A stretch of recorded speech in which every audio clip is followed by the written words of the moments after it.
3:30 in the morning. Ryan Cole had seen death before.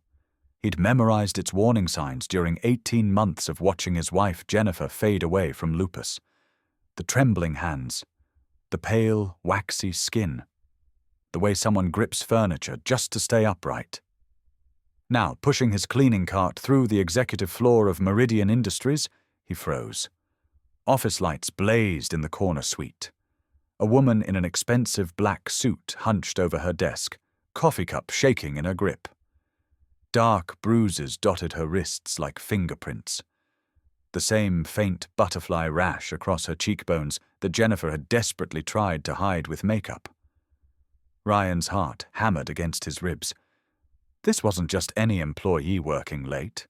This was Alexandra Monroe, the untouchable CEO, the woman whose billion-dollar empire hung on her, appearing invincible. And she was dying, slowly, quietly, while an entire medical team paid to watch her health saw nothing at all. A janitor was about to save a life that a dozen doctors were letting slip away. Ryan knocked softly on the glass door. Alexandra's head snapped up, eyes wide with the startled look of someone caught vulnerable. The fluorescent lights revealed everything her expensive makeup couldn't hide. The malar rash spread across her nose and cheeks like spilled wine. Her knuckles were swollen, fingers slightly bent from joint inflammation. When she tried to stand, her left hand gripped the desk edge so tightly her knuckles went white. "I'm the CEO here," Alexandra said, her voice carrying practiced authority that couldn't quite mask the exhaustion underneath. "You don't need to check on me." But even as she spoke, she swayed slightly, the kind of dizziness that comes when lupus attacks the kidneys and blood pressure drops without warning. Ryan stepped closer, noting how she favored her left side, protecting organs that were probably inflamed and painful. "Mom, when's the last time you slept?" he asked gently. Something flickered across Alexandra's face. For just a moment, the corporate mask slipped, revealing the frightened woman underneath. "I'm fine," she whispered, but the words came out like a plea rather than a statement. Ryan had heard those exact words from Jennifer's lips countless times during her worst flares. The same desperate lie that people tell when they're drowning, but can't admit they need rescue. "How long have you been hiding this?" Ryan asked quietly, his voice free of judgment but full of recognition. Alexandra's perfectly controlled facade cracked completely. She stared at him with the shocked expression of someone whose deepest secret had just been exposed by a complete stranger. "I don't know what you think you see," she stammered, but her hands were shaking so badly she couldn't hold her coffee cup steady anymore. Ryan pulled out a chair from the conference table, moving slowly to avoid startling her further. "The butterfly rash across your cheeks, swollen joints in your hands, the way you're protecting your left kidney area when you move. Mom, you have lupus, and you're in an active flare." The color drained from Alexandra's already pale face as her worst fears were spoken aloud by someone who had no business knowing her medical secrets. "You can't possibly know that," she breathed, her voice barely above a whisper. "I've hidden it from everyone, the board of directors, the corporate medical team, even my personal assistant." Ryan sat down across from her, his expression gentle but certain. "My wife Jennifer had lupus. I watched her fight it for 3 years before it finally won. I know every symptom, every progression, every way the disease tries to kill you quietly while you're pretending to be fine." Alexandra sank into the chair as if the weight of her secret had finally become too heavy to carry alone.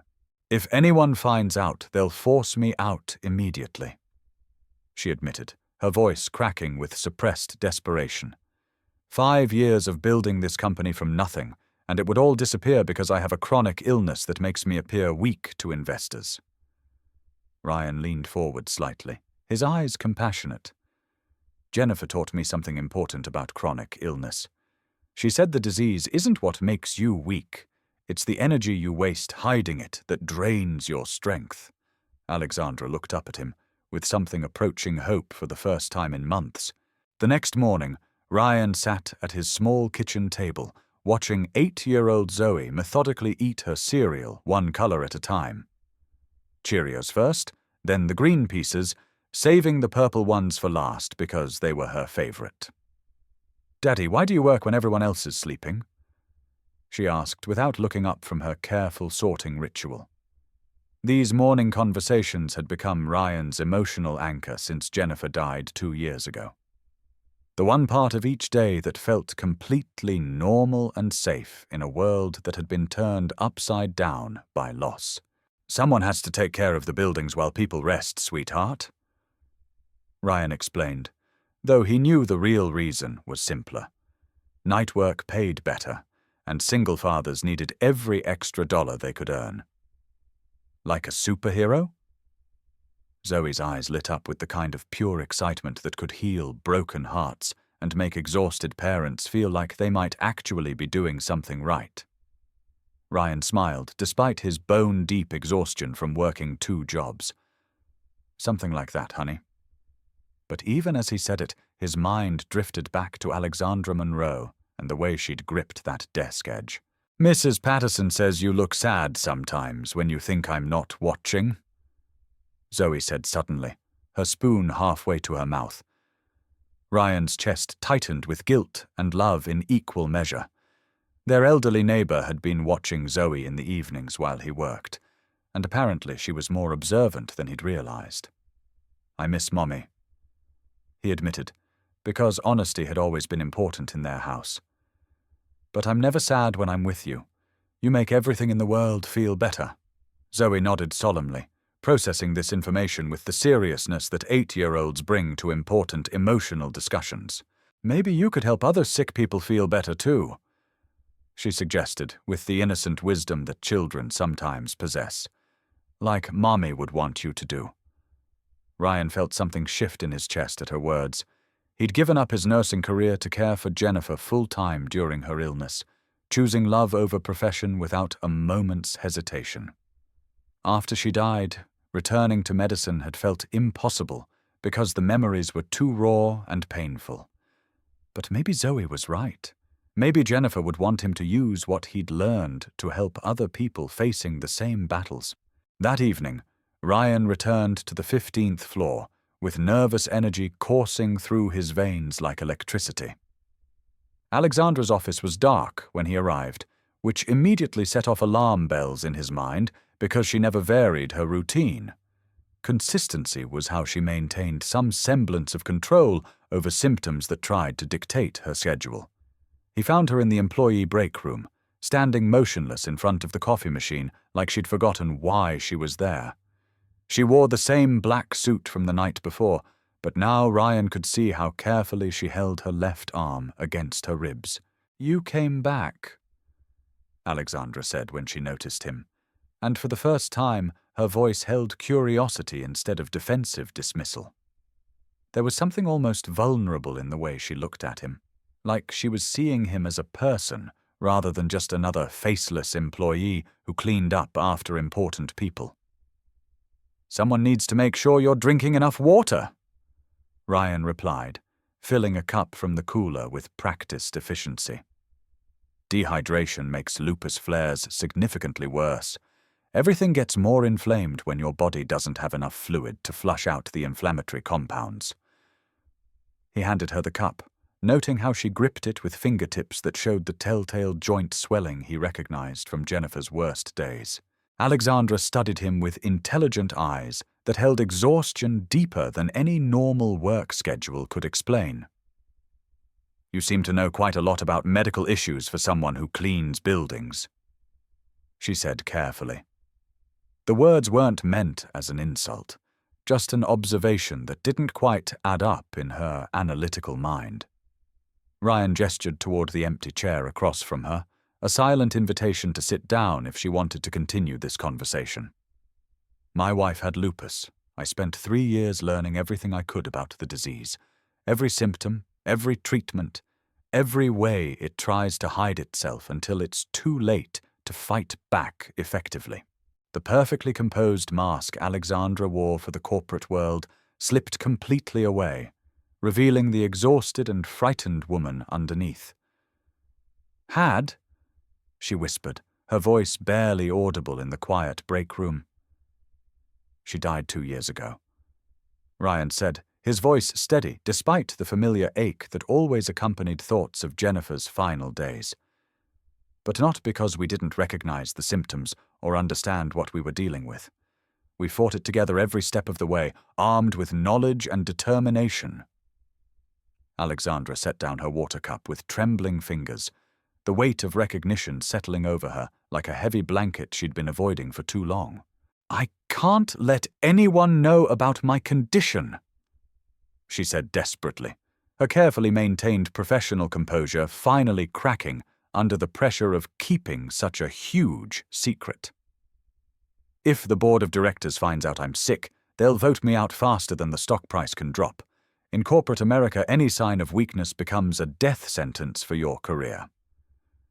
Ryan understood the impossible position she was in, caught between her health needs and professional survival. "Jennifer used to say that hiding illness takes more energy than treating it," he offered gently. "The stress of pretending to be fine actually makes lupus symptoms worse." Over the following 3 weeks, their midnight encounters developed into something neither quite knew how to define or categorize. Alexandra would work late into the night, claiming international conference calls and urgent deadline pressures that justified her presence in the building. Ryan would find increasingly creative reasons to check the executive floor during his cleaning rounds, bringing bottles of water, suggesting she eat something substantial, quietly monitoring the progression of symptoms he'd learned to read like a detailed medical chart. The corporate medical team continued their routine monthly checkups, completely missing the signs that were obvious to someone who knew what to look for. Alexandra told him about the crushing pressure of running a company where perception meant everything and weakness was never tolerated.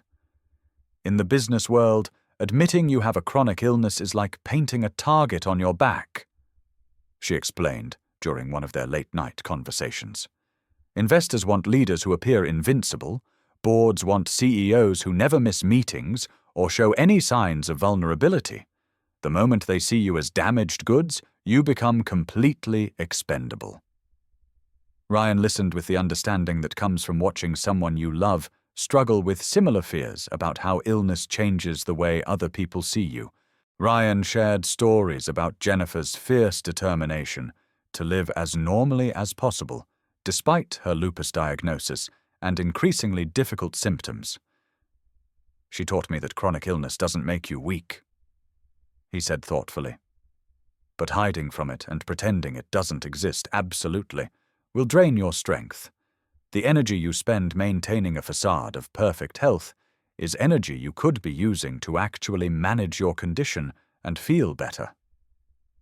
They talked about the profound isolation that comes with chronic illness, the way friends and family members start treating you like a fragile thing that might break if they're not careful around you. People see the disease instead of the person, Alexandra admitted, with a bitterness that came from years of experience. "That's exactly why I've hidden my lupus from everyone in my professional life. I want to be seen as competent and capable, not as someone who needs constant accommodation or special treatment." Ryan nodded with understanding. Jennifer went through the same struggle. She wanted to be Jennifer who happened to have lupus, not the lupus patient who used to be Jennifer. It's a hard balance to maintain, especially when you're in a position where other people depend on your leadership and decision-making abilities. Their conversations grew longer and more personal as the nights passed, creating an unexpected bond between two people from completely different worlds. Alexandra revealed that she'd actually been a practicing physician before transitioning into the business world, but had been forced to leave medicine when her lupus diagnosis made the physical and emotional demands of patient care impossible to sustain. "I built this company partly to prove I could still be successful and valuable despite being chronically ill," she confessed with surprising honesty, but also to generate enough income to afford the best possible medical treatment. Health insurance companies don't cover experimental therapies or cutting-edge treatments that might actually help. Ryan understood the bitter financial irony all too well from his own experience with Jennifer's medical expenses. "We went through our entire savings account trying treatments that insurance companies wouldn't cover," he shared. "Jennifer used to joke that we were too sick to work full-time, but too healthy to qualify for disability benefits. It's an impossible middle ground that a lot of chronically ill people get trapped in." The shared understanding of navigating the healthcare system as a patient rather than a provider created another layer of connection between them that transcended their obvious differences in social and economic status. The night everything changed started exactly like all the others had over the past 3 weeks.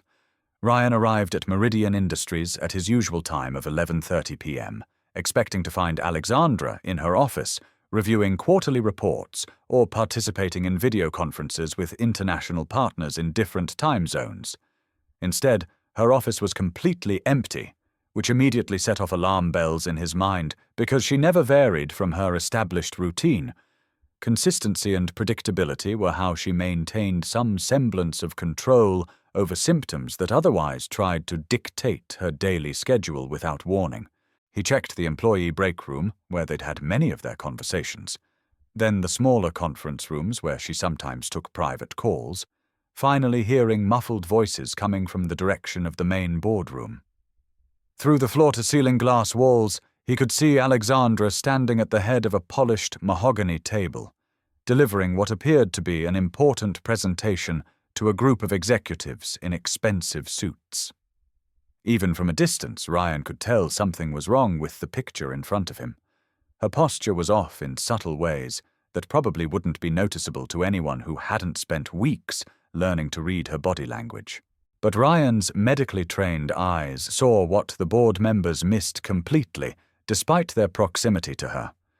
Alexandra's stance was wrong. Her weight shifted unconsciously to compensate for what was probably significant kidney pain on her left side. Her skin had developed the grayish pallor that meant organ involvement was getting worse rather than better. Most telling of all, she was gripping the edge of the conference table between slides, using it to steady herself when waves of dizziness hit. The executives continued taking notes and asking detailed questions about profit margins and market projections, completely oblivious to the medical crisis that was unfolding directly in front of them. Then it happened, with the sudden violence that characterizes lupus emergencies. Alexandra's knees buckled without any warning, and she collapsed to the boardroom floor in front of a dozen shocked executives. Ryan was already moving before the board members had fully processed what they'd just witnessed, his body reacting with the automatic response of someone who'd dealt with medical emergencies before. He burst through the boardroom doors as Alexandra's body began convulsing on the expensive Persian rug, her carefully maintained professional image finally shattered beyond any possibility of repair. "Call 911 immediately," he ordered with an authority that surprised everyone in the room, including himself. "Tell them possible lupus cerebritis." Ryan continued, dropping to his knees beside Alexandra's seizing form and checking her pulse and airway with practiced hands. "That means brain involvement from systemic lupus erythematosus." Marcus Chen, the ambitious vice president who'd been positioning himself as Alexandra's natural successor for months, stepped forward with calculating eyes that saw opportunity in crisis. "You're just a janitor," he said dismissively, his tone suggesting Ryan should leave medical decisions to more qualified people. "We'll handle this situation through appropriate channels." But Ryan ignored him completely, focused entirely on Alexandra's condition and the knowledge that every minute of delay could mean permanent brain damage. "This isn't a stress breakdown or anxiety attack," Ryan said firmly to the paramedics when they arrived with their standard emergency protocols. "This is neurological lupus. She needs immediate high-dose corticosteroids, not psychiatric evaluation or standard seizure medications." Marcus's expression shifted to something predatory as he realized that a building maintenance worker somehow knew more about their CEO's medical condition than her own corporate healthcare team. "How could you possibly know anything about her medical history?" he demanded with suspicion that felt dangerous rather than merely curious.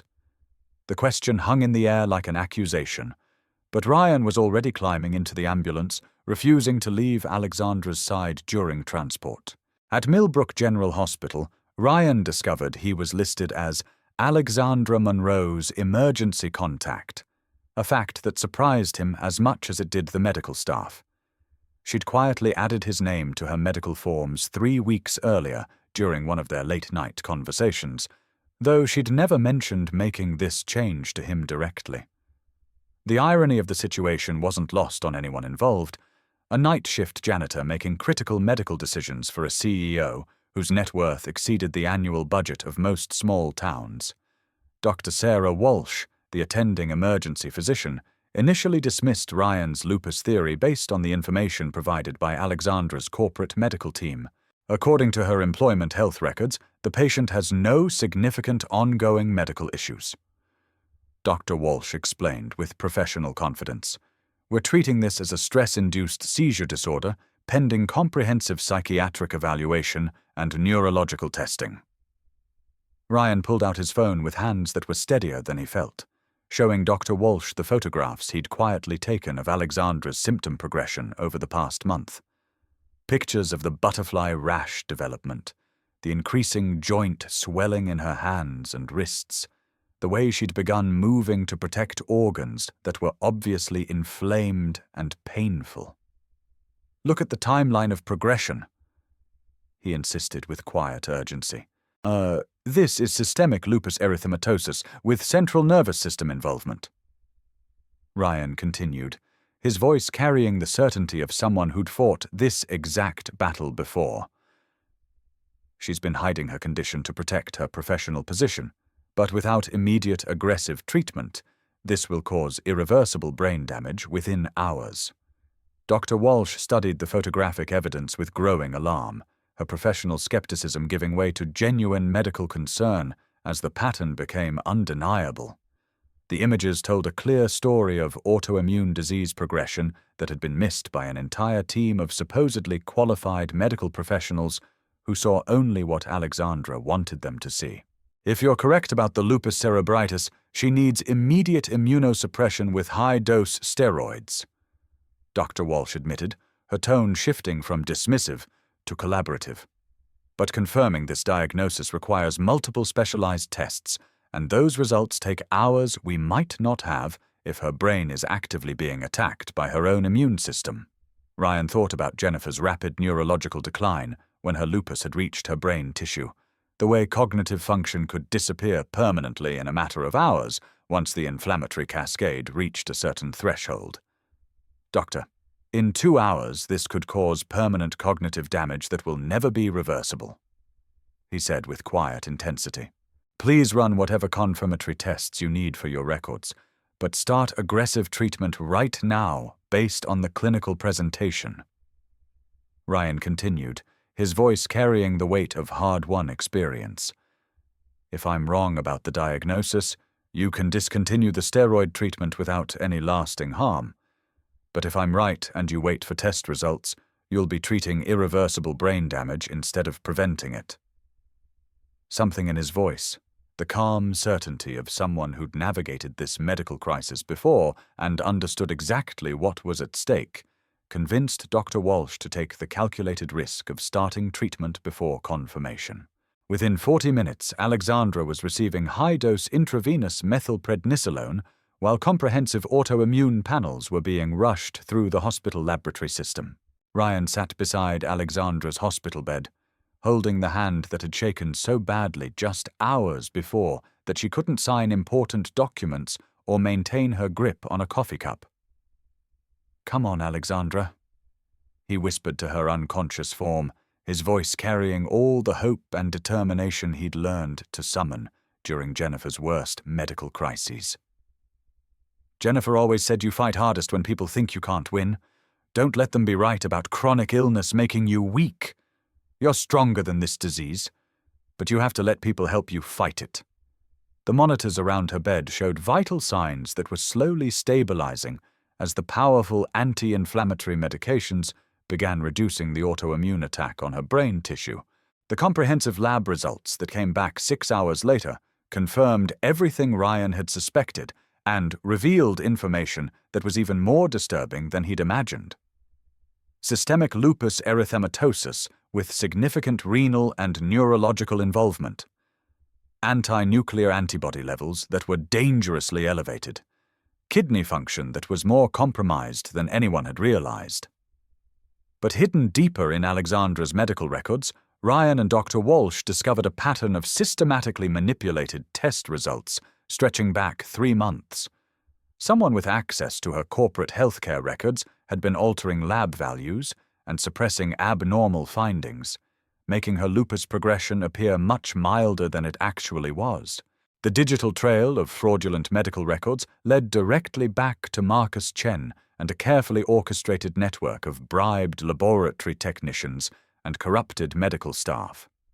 Further investigation revealed that Marcus had been systematically replacing Alexandra's prescribed hydroxychloroquine with identical-looking placebo pills for the past 10 weeks, allowing her lupus to spiral completely out of control while he positioned himself as the obvious choice to replace her when her health inevitably failed. He'd calculated that her medical crisis would force the board of directors to remove her from her position, clearing his path to the CEO role he'd been coveting for years. The emails and financial records found on Marcus's corporate accounts painted a chilling picture of premeditated attempted murder disguised as ambitious corporate maneuvering. He'd literally been poisoning Alexandra through denial of essential medication while maintaining the pretense of being her loyal and supportive deputy. The level of calculation and patience required for such a long-term plan spoke to a kind of cold-blooded determination that made Ryan's blood run cold when he fully understood what had been happening. Alexandra hadn't just been fighting lupus. She'd been fighting deliberate medical sabotage designed to kill her slowly enough that no one would suspect murder. Alexandra remained unconscious for 4 long days, while the high-dose corticosteroids battled the massive inflammatory response that had been attacking her brain tissue. Ryan took unpaid leave from his night shift cleaning position at another facility, spending every available hour in her hospital room and monitoring her condition with the vigilance of someone who understood exactly how quickly things could go wrong with lupus patients. Zoe stayed with Mrs. Patterson, their kind elderly neighbor who understood that sometimes adults needed to take care of each other the same way children needed protection and nurturing during difficult times. "Is the sick lady going to be okay, Daddy?" Zoe asked during one of Ryan's brief visits home to shower and change clothes. Her 8-year-old face was serious with the kind of concern that children feel when the adults in their world are worried about something important. "I hope so, sweetheart," Ryan answered honestly, because they'd always maintained a policy of honesty in their house, even when the truth was scary. "She's fighting very hard to get better, and sometimes people recover when someone refuses to give up on them and keeps believing they can win." Zoe nodded with the solemn understanding that children who've lost a parent bring to discussions about serious illness. On the 4th night, as Ryan dozed fitfully in the uncomfortable hospital chair that had become his temporary home, Alexandra's weak voice pulled him from exhausted sleep like a lifeline thrown to a drowning man. "Ryan?" she whispered, her words slurred from the heavy medications, but her eyes alert and focused for the first time in days. "You saved my life." Ryan reached for her hand immediately, feeling the dramatic difference that proper medical treatment had already made. Less swollen joints, warmer circulation, and strength returning to her grip. "You would have done the same thing for me," he said simply, his voice rough with emotion and relief. That's what people do when they genuinely care about each other. Alexandra's eyes filled with tears she'd been too proud and too frightened to shed before her medical crisis forced her to confront her own vulnerability. I've been so terrified of being seen as weak or damaged that I almost died from the effort of appearing strong and invincible," she admitted, her voice carrying the weight of months of suppressed fear and isolation. Ryan adjusted her IV medication with the practiced hands of someone who'd managed complex medical care before, his movements gentle but efficient. "Jennifer taught me something important about chronic illness that took me years to understand," he said thoughtfully. "She said that hiding your struggles doesn't make them disappear or go away. It just makes them heavier to carry alone, and it robs you of the help you need to actually get better." The truth about Marcus Chen's systematic medical sabotage and attempted murder unraveled quickly once Alexandra was conscious enough to provide corporate passwords and authorization for a comprehensive investigation into her medical records and prescription management. Federal authorities found more than sufficient evidence to charge him with attempted murder, corporate fraud, conspiracy, tampering with medical records, and bribery of healthcare professionals.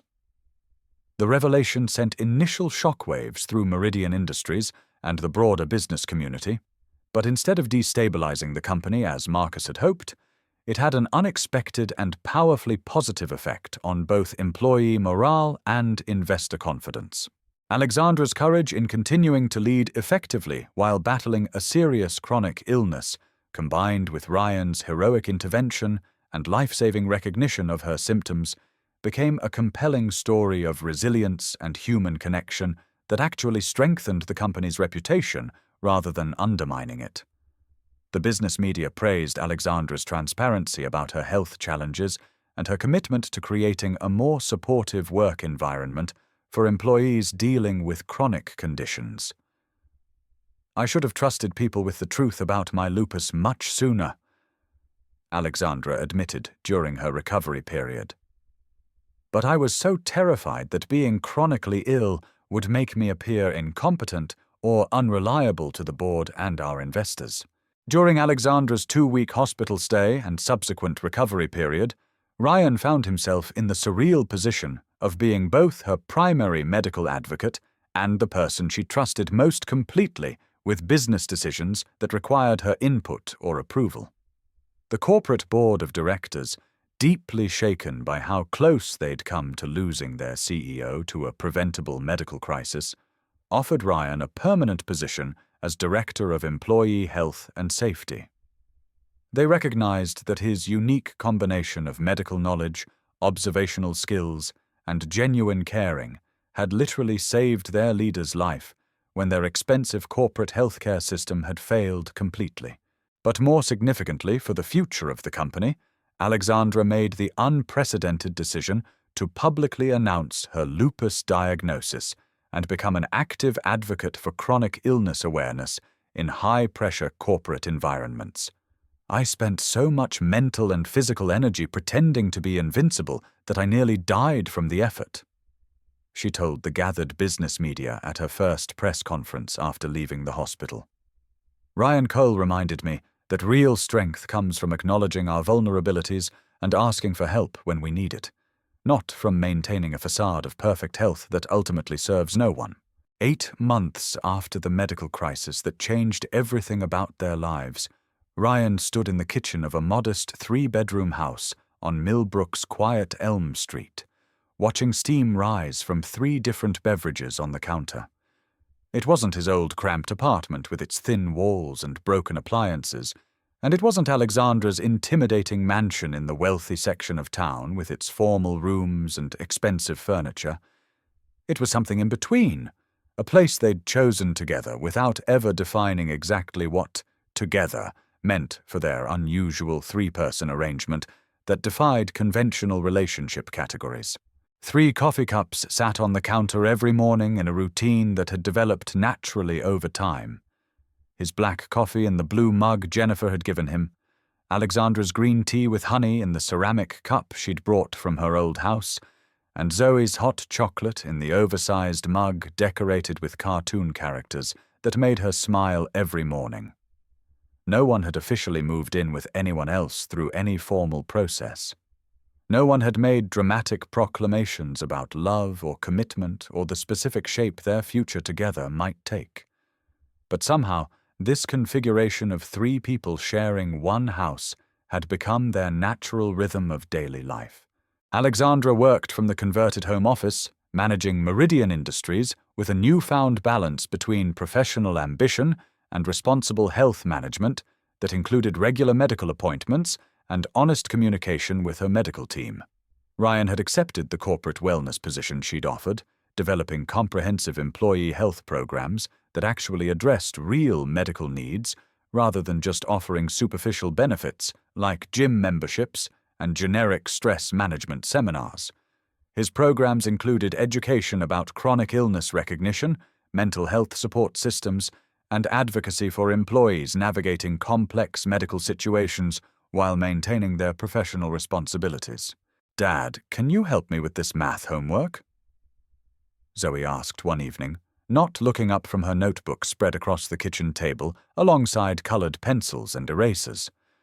Ryan noticed she'd started saying "Dad" instead of "Daddy" recently, a small but significant sign of growing up that made his chest tight with bittersweet pride about the passage of time. "What's giving you trouble tonight, sweetheart?" he asked, sitting down beside her with genuine interest in her academic struggles. "Fractions still don't make any sense to me." Zoe sighed with the particular frustration that 8-year-olds bring to mathematical concepts that seem arbitrary and confusing. Alexandra glanced up from reviewing medical journals about new lupus management techniques and treatment protocols, her reading glasses perched on her nose in a way that made her look more like the doctor she'd once been than the corporate executive she'd become. "May I try explaining fractions a different way?" she asked quietly, not wanting to intrude on the father-daughter homework routine, but genuinely interested in helping.